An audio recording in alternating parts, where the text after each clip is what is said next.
Selamat petang, salam sejahtera. Terima kasih karena bersama dengan saya di Nazilin Unity Channel. Isu yang paling hangat hari ini membabitkan aset RM 100 billion dan juga Tun Mahathir serta veteran UMNO. Sebelum saya teruskan pendedahan dan juga ulasan yang hangat malam ini, saya mohon bantu saya untuk mengembangkan channel ini dengan menekan butang subscribe. Tekan butang subscribe itu percuma dan Anda tak perlu bayar apa-apa, dan juga share video ini kepada semua orang supaya orang tahu tentang isu 100 bilion ringgit dan juga veteran UMNO melibatkan Tun Mahathir Mohamad ini. Saudara-saudara sekalian, tajuk ulasan malam ini, dakwaan aset UMNO RM 100 bilion hilang, Tun Mahathir, dua bekas menteri digesa beri penjelasan, itu dimohon veteran UMNO. Saudara-saudara sekalian, yang mengejutkan kita ini ialah dakwaan aset UMNO yang berjumlah RM 100 bilion hilang. Yang menjadi persoalan saya ialah, dari mana UMNO mendapat RM 100 bilion kalau benar ada ini? Dan bagaimana RM 100 bilion yang banyak ini boleh hilang? Dan bagaimana Tun Mahathir bersama dua bekas menteri digesa pula untuk memberi penjelasan? Saudara-saudara sekalian, veteran UMNO menggesa Tun Dr. Mahathir Mohamad bersama dua bekas menteri kewangan memberi penjelasan berkaitan dakwaan kehilangan aset UMNO yang dikatakan bernilai RM 100 bilion. Menjadi tanda tanya kepada kita semua ialah bagaimana UMNO boleh mengumpul aset sehingga bernilai RM 100 bilion ini. Saudara-saudara sekalian, nilai 100 bilion itu adalah nilai yang teramat tinggi untuk sebuah parti politik. Tak tahulah dari mana mereka mendapatkannya, tetapi mengikut daripada tajuk utama headline kepada tajuk malam ini, dakwaan ini mengatakan bahawa kehilangan aset UMNO yang dikatakan bernilai RM 100 bilion.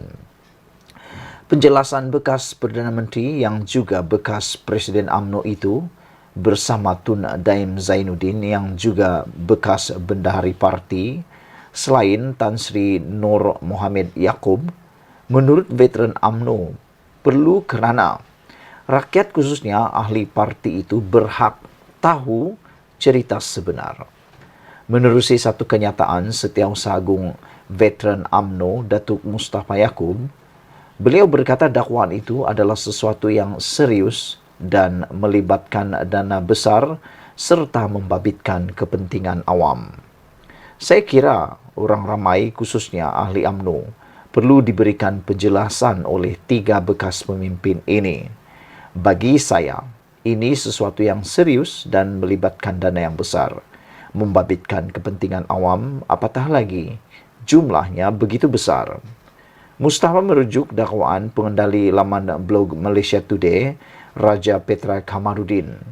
Kononnya wujud pertelegahan di antara ketiga-tiga bekas pemimpin itu berhubung isu aset berkenan.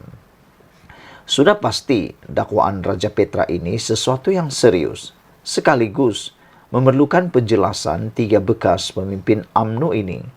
Kerana isu berlaku ketika era Mahathir menjadi Perdana Menteri, kata beliau lagi.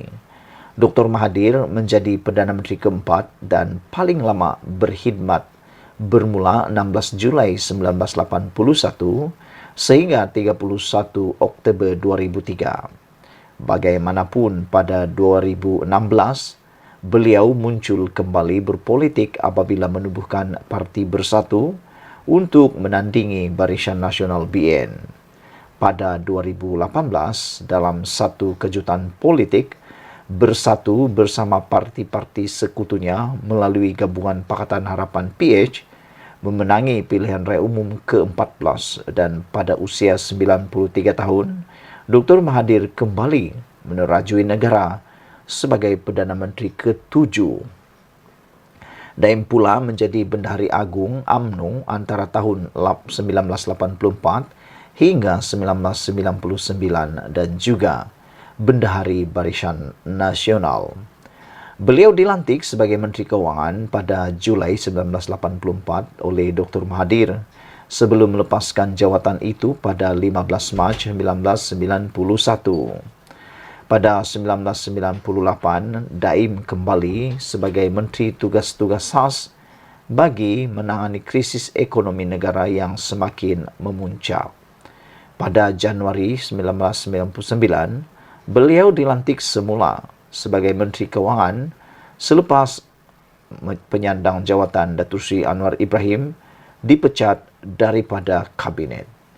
Beliau kemudian meletak jawatan sebagai Menteri Keuangan pada 31 Mei 2001. Nur Mohamed pernah berkhidmat di Bank Negara Malaysia BNM dari 1968 hingga 1994 sebelum dilantik oleh Dr. Mahathir Mohamad sebagai anggota jawatan kuasa kecil menangani krisis ekonomi negara pada tahun 1998.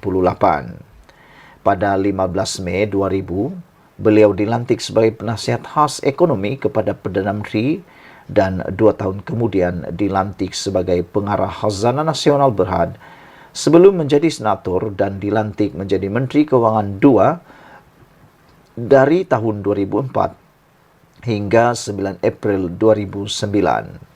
Nur Mohamed bertanding pilihan raya umum 2008 atas tiket Barisan Nasional dan menang di kerusi Parlimen Tasik Gelugur. Susulan penstrukturan semula kabinet pada April 2009, beliau dilantik Menteri di Jabatan Perdana Menteri, menerajui Unit Perancang Ekonomi dan Unit Kerjasama Awam dan Swasta sehingga tahun 2013. Sementara itu, Mustafa berkata, pihak berkuasa berkaitan lain, khususnya SPRM, Suruhanjaya Pencegahan Rasuah, juga wajar menyiasat dakwaan sama kerana ia satu tuduhan yang serius.